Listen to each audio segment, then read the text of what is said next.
Pensé que fichar por Renault me llevaría a ganar carreras y a luchar por el campeonato. Llegó el 84, luego perdimos a toda la gente clave que tenía arriba el equipo. Estas buenas sensaciones no se repitieron al año siguiente, ya que solo puntuó en 3 ocasiones para el año 1985. This corner is roughly about 185 miles an hour, flat in 5th gear, down, up into 5th about now, and you cross the start-finishing line with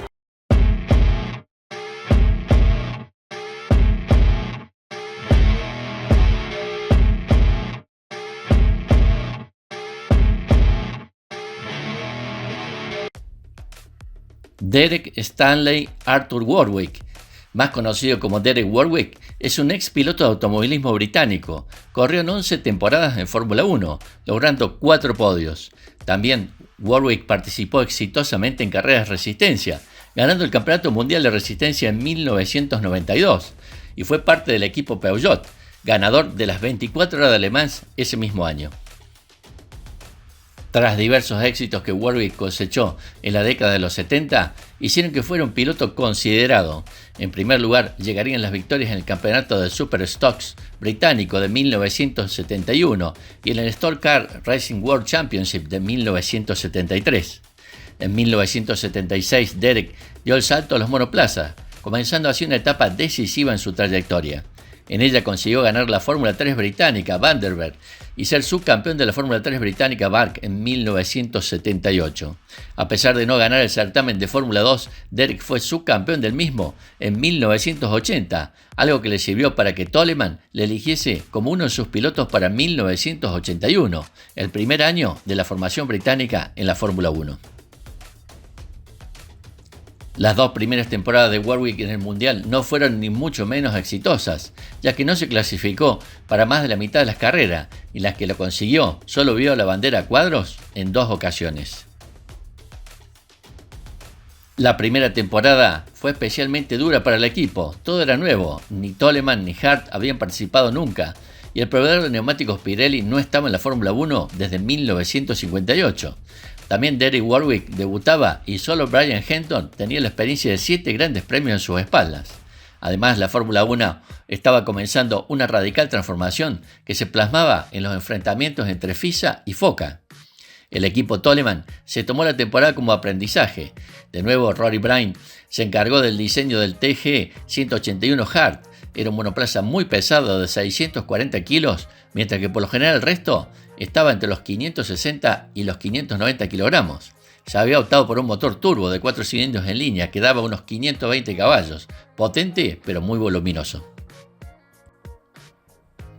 Se retrasó el debut hasta el comienzo de la temporada europea, la 4ª carrera en Imola. En la clasificación el mejor tiempo de los Toleman estaba 2 segundos por encima de los Fittipaldi y de Chico Serra, el más cercano a ellos, y a 9 segundos del Ferrari de Gilles Villeneuve en la pole position. En los siguientes grandes premios los Toleman ocupaban las últimas plazas de la clasificación, aunque a partir de mitad de temporada en Silverstone se comprobó una ligera mejoría. La calificación estaba ya a unas escasas 2 décimas. Tras 8 carreras y 16 no clasificaciones, Henton logró meter su Toleman en el puesto 23 y penúltimo de la parrilla. En la carrera, aunque siempre en los puestos final, llevó al Toleman hasta la meta en el puesto 10º, a 3 vueltas del vencedor, Alain Prost y su Renault. Tras no clasificarse tampoco en Canadá, Warwick entró en la fecha final, el Gran Premio de Las Vegas, aunque no pudo acabar al romper el cambio en la vuelta 42 cuando se encontraba en la posición 13. Para el año 1982, Henton se marcha a Arrows y es sustituido por Theo Fabi para acompañar a Derek. Los pilotos deben conformarse con unos modelos mejorados del auto del año anterior, el Toleman TG181B Hart y el TG181C. Se consigue reducir el peso a 50 kilogramos, hasta los 590, más en línea con sus competidores. También se consigue aumentar la potencia del motor hasta los 580 caballos, lo que permitiría, si no ser competitivo, al menos entrar en las parrillas. La primera cita en Kyalami marcará lo que sería toda la temporada, una evidente mejoría en la competición, pero una alarmante falta de fiabilidad. Fabi rompió el motor en los libres y ni siquiera optó la clasificación, mientras que Warwick consiguió una tranquila 14ª posición en la parrilla, aunque tuvo que abandonar por un accidente. En las carreras de Brasil y Long Beach no pasaron la criba de la clasificación y en el reducido Gran Premio de San Marino, Warwick rompió antes de empezar y Fabi no fue clasificado al llegar a 8 vueltas del líder. En el desgraciado Gran Premio de Bélgica, donde murió Gilles Villeneuve, clasificaron ambos pilotos en el puesto 19 y 21, pero de nuevo tuvieron que abandonar, Warwick por la transmisión y Fabi por los frenos. Tras no clasificarse en Mónaco y renunciar a las carreras americanas, los Toleman se consolidan en la parte media de la parrilla. Sin embargo, la falta de fiabilidad es absoluta en lo que resta de la temporada. De las 13 veces que clasifican, solo en 2 ocasiones se consigue terminar la carrera. En el resto un sinfín de problemas de todo tipo: freno, motor, transmisión, pérdidas de aceite y hasta un total de 11 abandonos. En resumen, los mejores resultados de la temporada son un 10º puesto en Alemania, un 15º en Francia y una mejor parrilla en el 10º puesto en Las Vegas.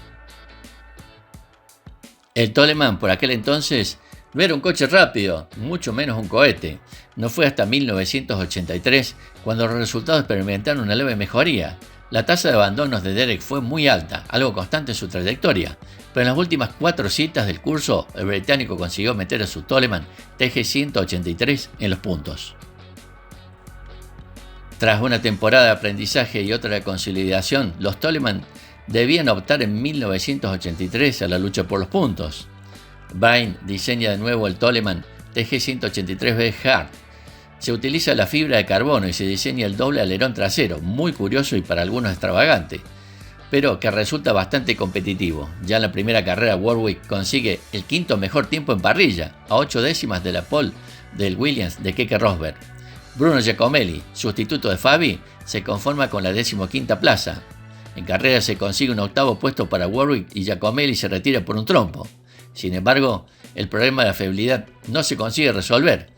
En las 12 primeras carreras de las 23 clasificaciones, solo se consigue terminar en 4 ocasiones, es decir, 19 abandonos, entre los que se destacan las 8 roturas de motor o el turbo. Solo en Bélgica acaban los 2 autos, 7º Warwick y 8º Giacomelli. Calma, para se acostumar com a turbina, e aos poucos foi acelerando. Apesar da pista molhada em Silverstone, não demorou muito, ele estava marcando 1 minuto, 12 segundos e 4 décimos.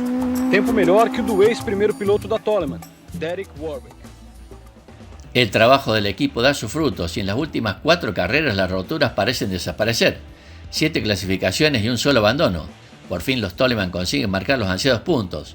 Warwick es 4º en Holanda, 6º en Italia, 5º en Brands Hatch y de nuevo 4º en Sudáfrica, mientras que Giacomelli consigue un punto por su 6º puesto en Europa. Al final Warwick es 14º en el campeonato de pilotos con 9 puntos y Giacomelli 19º.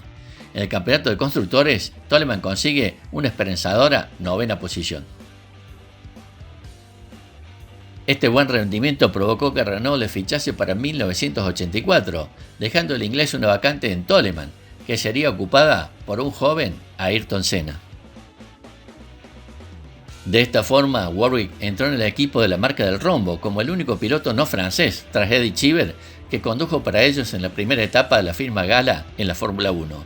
El primer año de la relación fue de lejos el más importante en cuanto a resultados, ya que Derek obtuvo sus únicos 4 podios en el campeonato.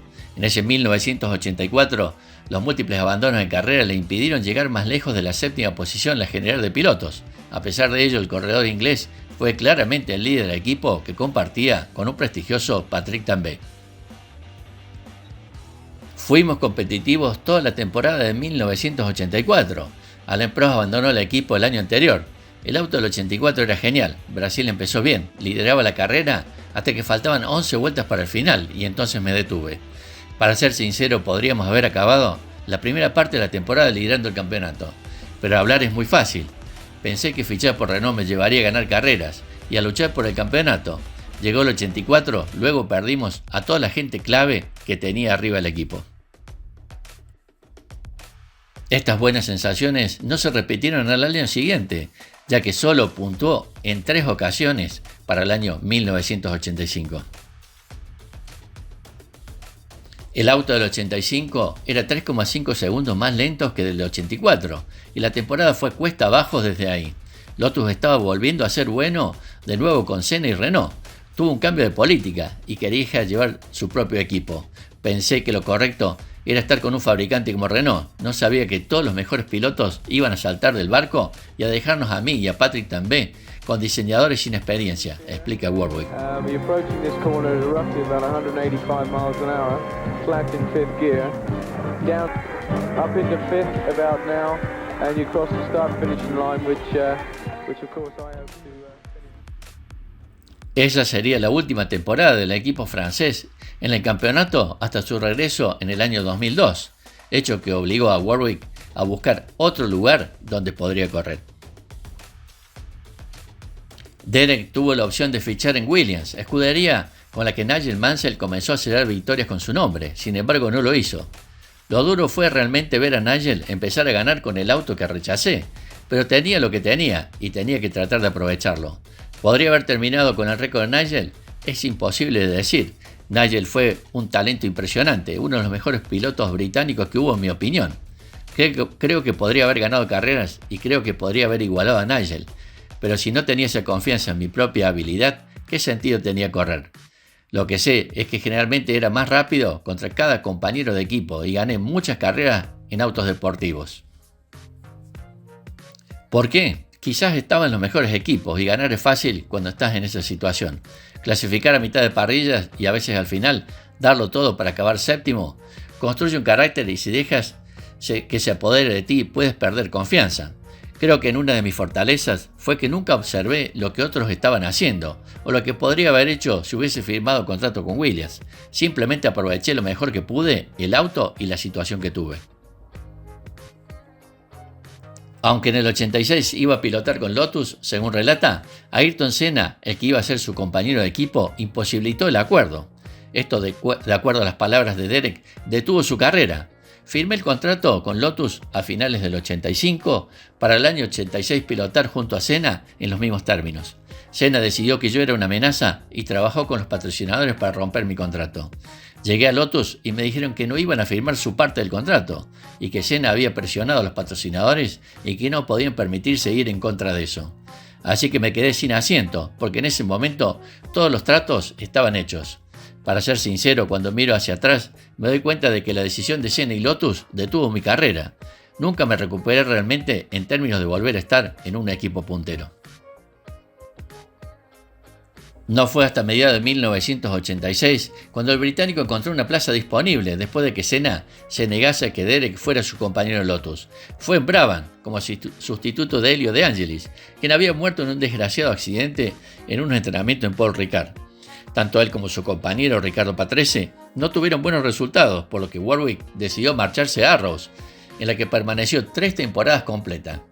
Tras un 1987 otra vez repleto de abandono, los 2 campeonatos siguientes fueron más positivos, terminando octavo y décimo la general en 1988 y 1989 respectivamente. Terminó la temporada con 3 puntos. Ese año, 1988, vio una mejora en el rendimiento de los Arrows y Warwick terminó 7 veces en el top 6, lo que le valió 17 puntos y una octava posición en el campeonato. En 1989, la victoria no se le dio a Warwick en 2 ocasiones. La primera fue en el Gran Premio de Brasil, cuando un pit stop desastroso le costó más de 17 segundos y terminó por detrás del ganador, Nigel Mansell. Pero la angustia real se produjo en el Gran Premio de Canadá, cuando Warwick lideraba la carrera en una pista mojada, solo para que su motor Cosworth falló en la vuelta 40. Los problemas de fiabilidad plagaron la temporada de Warwick y le costaron buenas posiciones en otras carreras, resultando que solamente consiguiera 7 puntos y el 10º lugar en la clasificación de la temporada, el último de sus 3 años con Arrows.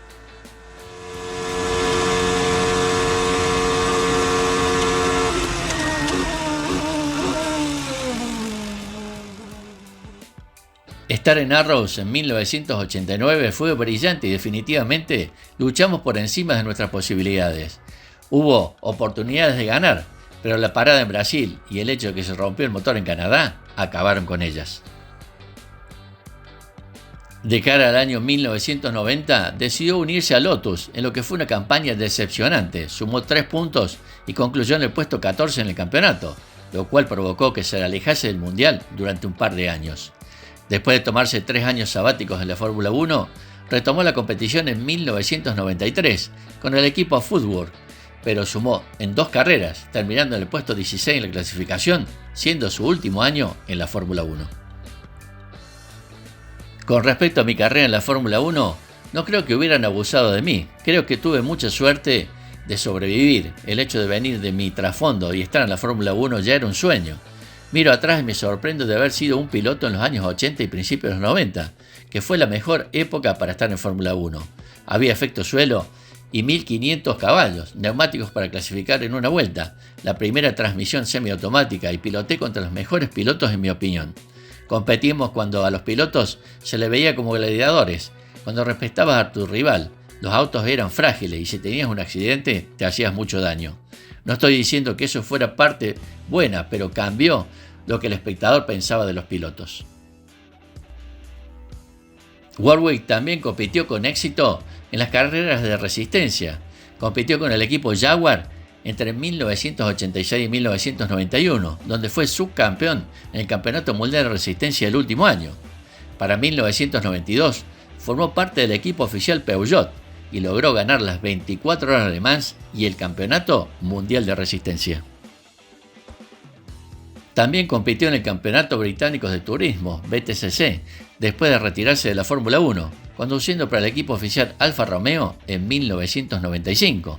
A pesar de que el equipo dominó el año anterior, su auto estaba poco desarrollado en esta ocasión, lo que lleva a una mala temporada. Terminó en la 19ª posición en la clasificación. Después de un año fuera de las carreras, Warwick vuelve al BTCC en 1997, no solamente como piloto, sino también como cofundador del equipo 888 Racing y compitió con la marca Boswell. Participó de ese año y del siguiente, logrando una sola victoria en ese año 1998 y un 9º lugar en el campeonato como mejor resultado en el Campeonato Inglés de Turismos. Se retiró de la competición a finales de ese año, pero continuó con su participación en el equipo por otros 3 años. También participó en los 1000 kilómetros de Bathurst en 1997 y 1998, terminó sexto y quinto respectivamente. En 2005 y 2006 fue parte del Grand Prix Master, cosechando como mejor resultado 2 quintos puestos. En 2007 participó de una carrera de la Porsche Super Cup en Silverstone, donde terminó en el puesto 27. A partir de allí no compitió más como piloto. Pocas semanas después de la tragedia que le costó la vida a su hermano, vuelve a la acción con Silcat Jaguar en el Campeonato Mundial de Turismo Deportivos en Nürburgring, donde conoció al prometedor Michael Schumacher, que esa temporada competía para Sauber Mercedes-Benz. Sin embargo, se produce un incidente poco claro entre ambos en la sesión de clasificación, según describe Warwick en su libro. Él ya se estaba haciendo un nombre en el equipo Mercedes de autos deportivos y sin duda era alguien especial como piloto, pero no como hombre, como se vio en aquel momento, dice el propio Derek Warwick. Si estabas en la misma tanda que Michael, sabías que estabas en una batalla, aunque su auto no fuera tan bueno como el nuestro. Consiguió la pole provisional, pero yo se la arrebaté. Pero Schumacher contraatacaría de nuevo y se puso en cabeza una vez más.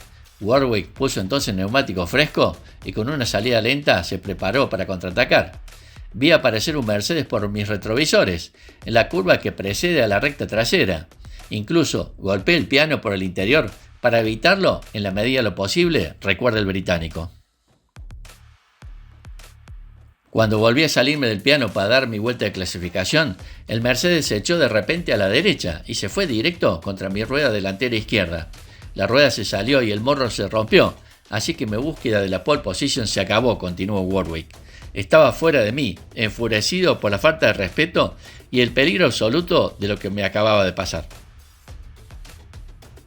El piloto de Jaguar volvió a los boxes sobre 3 ruedas, irrumpí en la zona de Mercedes y tiré el casco mientras un par de sus mecánicos intentaban retenerme. Obviamente habían visto en los monitores lo que había hecho su hombre, explica Warwick. El primer piloto que vi fui a Jean-Louis Slesser, que se estaba quitando el casco, así que pensé que había sido él. Cargué contra él, pero retrocedió tartamudeando. No era. Era Schumacher, y le señaló en un rincón del garaje. En lugar de mantenerse firme y admitir lo que acababa de hacer, Michael salió corriendo del garaje. Así que le perseguí, recuerda el británico. Subió corriendo una rampa, se metió en una de las furgonetas por detrás, volvió a bajar unos escalones por delante, atravesó una puerta lateral y se metió en otra furgoneta. Pero el furioso Warwick fue más rápido, le alcancé y ahora estaba justo detrás de él. Cuando atravesó otra puerta, trató de cerrármela en mis narices, pero puse un pie delante y me abrí paso a empujones. Ahora estábamos en el compartimiento del piloto, con una camilla de masaje en el centro. Ya le tenía encima la camilla e intenté golpearle, pero para entonces Jochen Mass ya estaba allí, seguido de Slesser y un par de mecánicos. ¿Recuerdas lo que dije de Jochen cuando corrimos juntos en Daytona en 1986? Dice Warwick, refiriéndose a un pasaje de su anterior libro. Era muy fuerte, me agarró y tiró de mí. Lo único que oía era Slesser gritando «pégale, pégale», es decir, a Schumacher. Pero el enfado inicial de Warwick ya se había desvanecido para entonces. El caso es que cuando por fin pude agarrar a Michael, una parte de mí pensó, es solo un crío, y cuando le miré la cara, solo vi a mi hermano Paul frente a mí. Ambos nacieron en enero de 1969, con 26 días de diferencia, y de repente toda mi rabia desapareció. Quizás Michael Schumacher no podría haber debutado en Fórmula 1, porque el fin de semana siguiente se subiría al Jordan en Spa, y seguramente con algún ojo negro no hubiera sido la mejor forma de visión para pilotar. Ganar el campeonato de resistencia y Le Mans obviamente significó mucho para mí, y también me demostró que podía ganar carreras y campeonatos. Pero no era la Fórmula 1. La Fórmula 1 fue y siempre será lo más competitivo y difícil que podrás hacer nunca. Pilotar un auto de un gran premio es lo máximo y por mucho que ganes en autos deportivos, no será igual que ganar en Fórmula 1. Estoy muy orgulloso de mi tiempo en los autos deportivos y mucho de lo que logré en la Fórmula 1, pero no gané y eso siempre me ha dejado un pequeño agujero, aunque no me importa. Resumiendo su carrera deportiva en la Fórmula 1, compitió para los equipos Toleman, Renault, Brabham, Arrows, Lotus y Footworth entre los años 1981, 1990 y 1993, compitiendo en 162 grandes premios, logrando 4 podios y 2 vueltas rápidas.